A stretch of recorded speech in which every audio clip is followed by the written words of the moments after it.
ಗೌರಿ, ನಾನು ಕೆಲ್ಸಕ್ಕೆ ಹೋಗಿ ಬರ್ತೀನಿ ಆಯ್ತಾ? ಅಲ್ಲ, ಯಾಕೆ ಇಷ್ಟು ಸೈಲೆಂಟಾಗಿ ಇರ್ತೀಯ ನೀನು? ಏನಾಗಿದೆ ನಿನಗೆ? ಯಾವಾಗೂ ಸಪ್ಪಗಿರ್ತೀಯಲ್ಲ? ಏನಿಲ್ಲ ರೀ, ಏನು ಸಪ್ಪಗಿಲ್ಲ.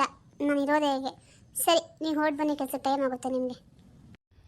ಸರಿ, ಎಲ್ಲಿದ್ದಾರೆ ಮಕ್ಕಳು? ಕಾಣಿಸ್ತಿಲ್ವಲ್ಲ, ಒಳಗಿದ್ದಾರಾ?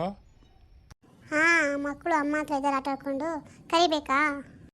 ಇಲ್ಲ, ಏನು ಬೇಡ, ನಂಗೆ ಟೈಮ್ ಆಗುತ್ತೆ, ಬರ್ತೀನಿ. ಅಮ್ಮೋರೇ, ಅಮ್ಮೋರೇ, ಯಾರಿದು? ನಮಸ್ತೆ ಬುದ್ಧಿ.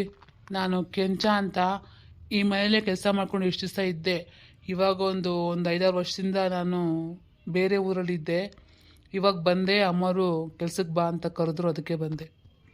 ಗೌರಿ, ಹೌದಾ? ಯಾರಿವರು? ಹಾಂ, ಅದು ರೀ, ಅದು ಅವನು ನಮ್ಮನೆ ಕೆಲಸ ಮಾಡ್ಕೊಂಡಿದ್ದ. ಇವಾಗ ಸ್ವಲ್ಪ ದಿನ ಎಲ್ಲಿಗೋ ಹೋಗಿದ್ದ, ಇವಾಗ ಬಂದಿದ್ದಾನೆ. ಅದಕ್ಕೆ ಕೆಲ್ಸಕ್ಕೆ ಬರೋಕ್ಕೆ ಅಕ್ಕನೇ ಹೇಳಿದ್ರು. ಓ, ಹೌದಾ? ನಾನು ಯಾವತ್ತೂ ನೋಡಿಲ್ವಲ್ಲ, ಅದಕ್ಕೆ ಕೇಳಿದೆ.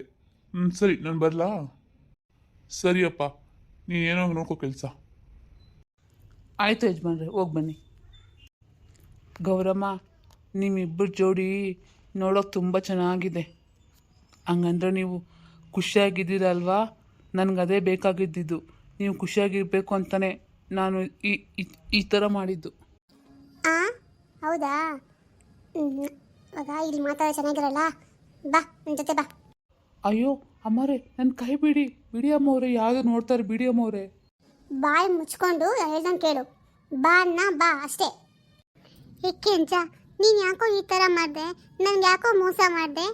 ಒಂದು ಮಾತು ಹೇಳ್ದೆ ಕೇಳಿದೆ, ರಾತ್ರಿಯಿಂದ ರಾತ್ರಿನೇ ಊರು ಬಿಟ್ಟು ಹೋಗುವಂಥದ್ದು ಏನಾಗಿತ್ತು? ನಾನು ನಿಂಗೆ ಏನು ಮಾಡಿದ್ದೆ? ನೋಡಿ ಅಮ್ಮವ್ರೆ, ನಾನು ಆವಾಗ ಆ ಥರ ಮಾಡದೆ ಹೋಗಿದ್ದಿದ್ರೆ ಏನಾಗ್ತಿತ್ತು ಯೋಚನೆ ಮಾಡಿದ್ದೀರಾ? ನಮ್ಮ ಊರಲ್ಲೆಲ್ಲ ನಿಮ್ಮ ಅಪ್ಪ ಅಮ್ಮನ ಮರ್ಯಾದೆ 3 ಕಾಸಿಗೆ ಗರಾಜಾಗ್ಬಿಡ್ತಾಯಿತ್ತು. ಹಾಂ, ನೀನು ನನ್ನ ಅಪ್ಪ ಅಮ್ಮ ಬಗ್ಗೆ ಮಾತ್ರ ಯೋಚನೆ ಮಾಡಿದೆ, ನನ್ನ ಬಗ್ಗೆ ಯೋಚನೆ ಮಾಡಿದ್ಯಾ? ಆ ಪರಿಸ್ಥಿತಿ ಹೆಂಗಿತ್ತು ಗೊತ್ತಾ ನನಗೆ? ನಾನು ಬದುಕಲೇಬಾರ್ದು ಅಂತ ಅಂದ್ಕೊಂಡಿದ್ದೆ.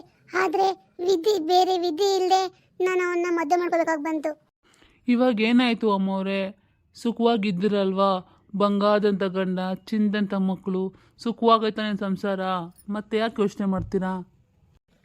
ಇಲ್ಲ ಕೆಂಚ, ನಾನು ಖುಷಿಯಾಗಿಲ್ಲ. ಎಲ್ಲರೂ ಅಂದ್ಕೊಂಡಿರೋ ಥರ ನಾನು ಖುಷಿಯಾಗಿಲ್ಲ. ನನ್ನ ಮನಸ್ಸಲ್ಲಿ ಯಾರಿಗೂ ಹೇಳ್ಕೊಳಕ್ಕಾಗ್ದಿರೋಂಥ ನೋವು ತುಂಬ ಇದೆ. ಅದು ನಿನಗೆ ಮಾತ್ರ ಹೇಳ್ಕೊಳ್ತೀನಿ ನಾನು. ಬೇಡ ಅಮ್ಮವ್ರೆ, ಮತ್ತೆ ನೀವು ಅದೇ ತಪ್ಪು ಮಾಡಬೇಡಿ. ನೀವು ಈ ಥರ ಮಾಡ್ತೀರಾ ಅಂತಲೇ ನಾನು ಊರು ಬಿಟ್ಟು ಹೋಗಿದ್ದೆ. ಹ್ಞೂ, ನೀನೇನೋ ಊರು ಬಿಟ್ಟು ಹೋಗ್ಬಿಟ್ಟೆ. ನಾನು ಈ ಊರಲ್ಲೇ ಇದ್ದು ಸಾಯ್ತಾ ಇದ್ದೀನಿ ಗೊತ್ತಾ? ನೀನು ಯಾಕೆ ಈ ಥರ ಮಾಡಿದೆ? ನಂಗೆ ಯಾಕೆ ಈ ಥರ ಮೋಸ ಮಾಡಿದೆ? ಅಮ್ಮವ್ರೆ ನೋಡಿ ಅಮ್ಮವ್ರೆ, ನಾನು ಹೇಳೋದರ ನಿಧಾನಕ್ಕೆ ಕೇಳಿಸ್ಕೊಂಡು ಅರ್ಥ ಮಾಡ್ಕೊಳ್ಳಿ. ಏನೋ ಗೊತ್ತಿಲ್ಲೋ ತಪ್ಪು ಮಾಡಿಬಿಟ್ಟಿದ್ದೀವಿ ಇಬ್ಬರು.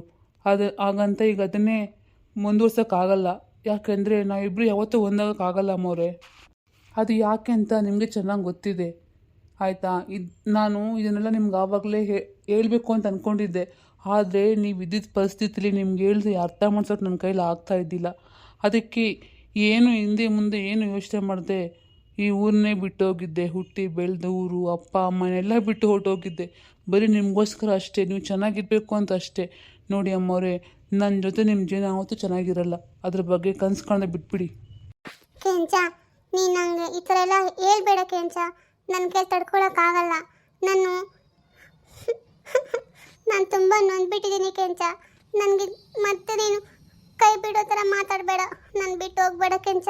ನಾನು ನಿನ್ನ ಬಿಟ್ಟಿರೋಕ್ಕಾಗಲ್ಲ. ತಪ್ಪು ಅಮ್ಮವ್ರೆ, ತಪ್ಪು. ನಿಧಾನವಾಗಿ ಕುತ್ಕೊಂಡು ಯೋಚನೆ ಮಾಡಿ. ನಿಮ್ದು ಎಷ್ಟು ಸುಂದರವಾಗಿ ಸಂಸಾರ ಇದೆ ಗೊತ್ತಾ? ನೀವು ತುಂಬ ಪುಣ್ಯ ಮಾಡಿದ್ದೀರ ಅಮ್ಮವ್ರೆ. ಅಂಥ ಗಂಡ ಮನೇಲೇ ಇಟ್ಕೊಂಡು ನೋಡ್ಕೊಂತ ಅಪ್ಪ ಅಮ್ಮ ಅಕ್ಕ ಬಾವ ಎಲ್ಲ ಸುಂದರವಾಗಿದೆ ಅಮ್ಮವ್ರೆ. ಇದನ್ನು ದಯವಿಟ್ಟು ಕಳ್ಕೊಬೇಡಿ. ನಿಮ್ಮ ಕೈಯಾರ ನೀವೇ ಹಾಳು ಮಾಡ್ಕೋಬೇಡಿ. ಅರ್ಥ ಮಾಡ್ಕೊಳ್ಳಿ. ನೋಡಿ ಕೆಂಚ, ನಾನು ಹೇಳೋಷ್ಟು ಹೇಳಿದ್ದೀನಿ. ನಾನು ಹೇಳೋನು ಕೇಳದೆ ಹೋದರೆ ನೀನು ನಾನು ಏನು ಮಾಡ್ಕೊಳ್ತೀನೋ ಮಾಡ್ತೀನೋ ನನಗೆ ಗೊತ್ತಿಲ್ಲ. ಹೇಳ್ತಿದ್ದೀನಿ ಕೇಳು. ಅಮ್ಮವ್ರೆ, ಇವಾಗ ನಾನು ಹೋಗ್ತೀನಿ, ಮನೆ ಹತ್ರ ಬಾ. ಅಲ್ಲ, ಈ ಅಮ್ಮವರು ಇಷ್ಟು ವರ್ಷ ಆದರೂ ಬದಲಾಗೇ ಇಲ್ವಾ? ಹಾಂ, ಇವ್ರಿಗೆ ಬುದ್ಧಿ ಬಂದೇ ಇಲ್ವಾ? ಇಲ್ಲ, ಇವ್ರನ್ನ ಹಿಂಗೆ ಬಿಟ್ಟರೆ ಆಗಲ್ಲ. ನಾನು ಸ್ವಲ್ಪ ಎದುರು ತಿರುಗಿ ಮಾತಾಡಲೇಬೇಕು. ಅದೇ ಸರಿ, ಹಾಗೆ ಮಾಡ್ತೀನಿ. ಆವಾಗಲೇ ಸರಿಯಾಗುತ್ತೆ. ಚಿಕ್ಕಮ್ಮ ಸ್ಕೂಲಿಂದ ಬರೋ ಟೈಮ್ ಆಯಿತು. ಅವನಿಗೆ ತಿನ್ನೋಕ್ಕೇನು ಊಟ ಇಲ್ಲ. ಚಿಕ್ಕಮ್ಮ ಸ್ವಲ್ಪ ಅಡುಗೆ ಮಾಡಿ ಅವನಿಗೂ ಸ್ವಲ್ಪ ತುಂಬ ಹಸಿವ್ಕೊಂಡು ಬರ್ತಾನೆ ಸ್ಕೂಲಿಂದ. ಅವ್ನು ಬಂದ ತಕ್ಷಣ ಊಟ ತಿನ್ನಬೇಕು, ಇಲ್ಲ ಅಂದರೆ ಅಳ್ತಾನೆ. ಹಾಂ ಅತ್ರೆ ನಾನೇನು ಮಾಡ್ಬೇಕು ಅದಕ್ಕೆ? ರಾತ್ರಿ ಊಟ ಮಿಕ್ಕಿದೆ ನೋಡು, ಹಾಕು, ತಿಂದು ಸಾಯ್ಲಿ ಅದನ್ನೇ. ಚಿಕ್ಕಮ್ಮ ನೀವು ಹಂಗೆಲ್ಲ ಹೇಳ್ಬೇಡಿ. ಅವನಿಗೆ ರಾತ್ರಿ ಊಟ ತಿಂದರೆ ಜ್ವರ ಬಂದ್ಬಿಡುತ್ತೆ. ಅದಕ್ಕೆ ಅವನಿಗೆ ಅಮ್ಮ ಬಂದ ತಕ್ಷಣ ಅಡುಗೆ ಮಾಡಿ ಕೊಡ್ತಾ ಇದ್ರು ಅವನಿಗೆ. ಓ ಹೌದಾ, ನಿಮ್ಮ ಅಮ್ಮನಿಗೆ ಬಿಸಿ ಬಿಸಿ ಮಾಡಾಕ್ತಾ ಇದ್ಲಾ? ಸರಿ, ಹಂಗಂದ್ರೆ ಇಬ್ರು ಹೊಟ್ಟೋಗ್ಬಿಡ್ರಿ ನಿಮ್ಮ ಅಮ್ಮ ಹತ್ರನೇ, ಅಲ್ಲೇ ಬಿಸಿ ಬಿಸಿ ಅಡುಗೆ ಮಾಡಾಕ್ತಾರೆ, ತಿನ್ಕೊಂಡು ಅಲ್ಲೇ ಇರ್ರಿ. ಲೇ ಕಮಲಾ, ಯಾಕೆ ನನ್ನ ಮಕ್ಕಳನ್ನ ಹಂಗೆಲ್ಲ ಕಾಟ ಕೊಡ್ತೀಯಾ? ಬೇಡ, ನನ್ನ ಮಕ್ಳಿಗೇನು ಮಾಡಬೇಡ. ದಯವಿಟ್ಟು ಊಟ ಹಾಕು. ಉಪವಾಸ ಕೆಡಬೇಡ ನನ್ನ ಮಕ್ಕಳನ್ನ. ಅಯ್ಯೋ ಸುಮ್ಮನೆ ಬಿದ್ಕೊಳ್ರಿ. ಓ ಇವ್ರದೊಂದು ಇನ್ನೂ ಕೈಲಾಗಂಗಿದೆ, ಹಿಡಿಯೋಕ್ಕಾಗ್ತಿಲ್ಲ ಇವ್ರನ್ನ. ಮಲ್ಕೊಂಡು ಜಾಗದಲ್ಲೇ ಇದ್ದಾರೆ, ಇಷ್ಟಕ್ಕೆ ಹಿಂಗೆ ಆಡ್ತಾರೆ. ಇನ್ನೂ ಚೆನ್ನಾಗಿದ್ದೆ ಕೈಕಾಲು, ಇನ್ನೂ ಹಿಂಗೆ ಆಡ್ತಿದ್ರೆ ಏನು? ನಾನು ಹಂಗೆ. ಏಯ್ ಪ್ರಿಯಾ, ನೋಡು, ನಾನು ಹೇಳ್ದಷ್ಟು ಕೇಳ್ಕೊಂಡಿದ್ರೆ ಸರಿ. ಹೋಗು, ಬಚ್ಚಲ ಮನೆಯಲ್ಲಿ ಪಾತ್ರೆ ಬಿದ್ದಿದ್ದೆ, ಹೋಗಿ ತೊಳೆಯೋಗಿ ಹೋಗ್ಬಿಟ್ಟು ಆಮೇಲೆ ಬಟ್ಟೆ ಒಗ್ದಾಕು. ಎಲ್ಲ ಕೆಲಸ ನಾನು ಒಬ್ಬಳೇ ಮಾಡೋಕ್ಕಾಗಲ್ಲ. ನಾನೇ ನಿಮ್ಮ ಮನೆ ಕೆಲಸದೊಳನಲ್ಲ, ನಿಮ್ಮ ಮನೆ ಯಜಮಾನಿ ನಾನು. ಹೋಗು, ಕೆಲಸ ಮಾಡೋಗಿ. ಚಿಕ್ಕಮ್ಮ, ನಂಗೆ ಆ ಕೆಲಸ ಎಲ್ಲ ಮಾಡೋಕ್ಕೆ ಬರೋದಿಲ್ಲ. ಹಾಂ, ನಾನು ಹೇಳ್ಕೊಡ್ತೀನಿ, ಎಲ್ಲ ಬರುತ್ತೆ. ಬರಳಂತೆ ಬರಲ್ಲ, ಏನು ಮಹಾರಾಣಿ ಮೊಮ್ಮಗಳಿವಳು. ಎಲ್ಲ ರಮ್ಮ ಮಾಡಿ ಚೆನ್ನಾಗಿ ಕಲ್ಸ್ಕೊಟ್ಟಿದ್ದಾಳೆ ಇವಳಿಗೆ. ಇಷ್ಟು ವಯಸ್ಸಾಗಿದೆ, ಕೆಲಸ ಮಾಡೋಕ್ಕೆ ಬರಲ್ವಂತೆ. ಚಿಕ್ಕಮ್ಮ ನೀವು ಹಿಂಗೆಲ್ಲ ಮಾಡಬೇಡಿ ಚಿಕ್ಕಮ್ಮ. ನನಗೂ ಹಂಗೆ ಮಾಡ್ತೀರಾ, ತಮ್ಮನಿಗೂ ಹಂಗೆ ಮಾಡ್ತೀರಾ. ನೆಟ್ಟಿಗೆ ಊಟನೇ ಕೊಡಲ್ಲ, ಹಳ್ಸೋಗಿರೋ ಊಟ ಎಲ್ಲ ಕೊಡ್ತೀರಾ. ನಮಗೆ ತಿನ್ನೋಕೆ ಎಷ್ಟು ಕಷ್ಟ ಆಗುತ್ತೆ ಗೊತ್ತಾ? ಮೊನ್ನೇನು ನನಗೆ ಮಾಡಿದ್ದೀರಾ, ಸಾಂಬಾರು ತುಂಬ ಕೆಟ್ಟು ವಾಸನೆ ಬರ್ತಾ ಇತ್ತು.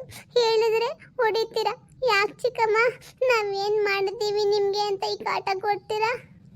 ಅಯ್ಯೋ ದೇವ್ರೆ, ಈಗ ನಿನ್ನ ಮಾತನ್ನ ಯಾರು ಕೇಳಿಸ್ಕೊಂಡ್ರೆ ಅಪ್ಪ, ನಾನೇ ಅವ್ರು ನಿಂಗೆ ಆ ಥರ ಮಾಡಿದ್ದೀನಿ.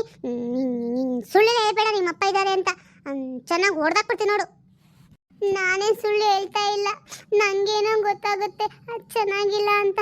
ಆದರೆ ಪಾಪ ನನ್ನ ತಮ್ಮ, ಅವನಿಗೇನೂ ಗೊತ್ತಾಗಲ್ಲ, ಸುಮ್ಮನೆ ತಿಂತಾನೆ ಗೊತ್ತಾ. ಅವಾಗ ನಂಗೆ ಎಷ್ಟು ಬೇಜಾರಾಗುತ್ತೆ ಗೊತ್ತಾ. ಅವ್ನಿಗೆ ಹೇಳೋಕ್ಕೂ ಆಗಲ್ಲ, ಬಿಡೋಕ್ಕೂ ಆಗಲ್ಲ. ಹೌದಮ್ಮ, ಹೌದು, ನಾನು ಹಂಗೆ ಹಳ್ಸೋದ್ರ ಊಟನೇ ನಿಮ್ಗೆ ಹಾಕಿ ನಾನು ಚೆನ್ನಾಗಿ ಊಟ ತಿಂತೀನಿ. ಏನು ದೊಡ್ಡ ಕುಬೇರಪ್ಪನ ಮನೆ ನೋಡಿದ್ದು, ಮಸ್ತಾಗೆಲ್ಲ ಮಾಡಿಟ್ಟಿದ್ದಾರೆ ನಿಮ್ಮಪ್ಪ. ಅದಕ್ಕೆ ಒಳ್ಳೆ ಮುಷ್ಟಾನ ಭೋಜನ ಮಾಡಿ ನಾನು ತಿಂತೀನಿ, ನಿಮ್ಗೆ ಹಳ್ಸೋದ್ರ ಊಟ ಹಾಕ್ತೀನಿ. ಹೋಗೆ ಬಂದ್ಬಿಟ್ಲು ನನಗೆ ಬುದ್ಧಿ ಹೇಳೋಕ್ಕೆ. ಹೋಗು, ನಾನು ಹೇಳಿದ ಕೆಲಸ ಮಾಡಿ ಫಸ್ಟು, ನಿಂತ್ಕೊಂಬೇಡ. ಅಪ್ಪ ನೋಡಿದ್ರ ಅಪ್ಪ ಚಿಕ್ಕಮ್ಮ, ಅಪ್ಪ ನಾನು ನಿಜ ಹೇಳ್ತಾ ಇದ್ದೀನಿ ಅಪ್ಪ, ನಿನ್ನ ಹತ್ರನೂ ಯಾವತ್ತೂ ಹೇಳಿಲ್ಲ. ಚಿಕ್ಕಮ್ಮ ತುಂಬ ಕಾಟ ಕೊಡ್ತಾರೆ, ನಮಗೆ ಊಟನೇ ನೆಟ್ಟು ಕೊಡಲ್ಲ ಅಪ್ಪ. ನಿಮ್ಗೆ ಹೇಳ್ಕೊಳಕ್ಕೂ ಬೈತಾರೆ, ನಿಮ್ಮ ಅಪ್ಪಗೆಲ್ಲ ಹೇಳ್ತೀರಾ ಅಂತ ಮತ್ತೆ ಹೊಡಿತಾರೆ ಅಪ್ಪ. ತುಂಬ ಹಿಂಸೆ ಮಾಡ್ತಾರೆ ಅಪ್ಪ. ನನಗೆ ಚಿಕ್ಕಮ್ಮ ಬೇಡ ಅಪ್ಪ. ತಪ್ಪು ಮಾಡಿಬಿಟ್ಟೆ ಅಮ್ಮ, ನಾನು ದೊಡ್ಡ ತಪ್ಪು ಮಾಡಿಬಿಟ್ಟೆ. ನಾನು ಮಾಡಿದ ತಪ್ಪಿಗೆ ನಾನು ಪ್ರಾಯಶ್ಚಿತ್ತ ಪಡ್ತಾ ಇದ್ದೀನಿ. ನೋಡ್ದಮ್ಮ, ಮಲಗೋ ಜಾಗದಲ್ಲಿ ನನಗೆ ಎದ್ದೇಳೋಕ್ಕೆ ಆಗ್ತಾ ಇಲ್ಲ. ಪ್ರಿಯಾ, ನನ್ನ ಕ್ಷಮಿಸ್ಬಿಡು ಮಗಳೇ. ಅಪ್ಪ, ಆ ದೇವರು ಯಾಕೆ ನಮ್ಮ ಅಮ್ಮನ ನಮ್ಮಿಂದ ದೂರ ಮಾಡಿಬಿಟ್ಟ? ಅಮ್ಮ ಇಲ್ಲ ಅಂತ ತಾನೇ ನಮಗೆ ಎಲ್ಲಾಗೂ ಇಷ್ಟು ಕಷ್ಟ ಅಲ್ವಾ ಅಪ್ಪ?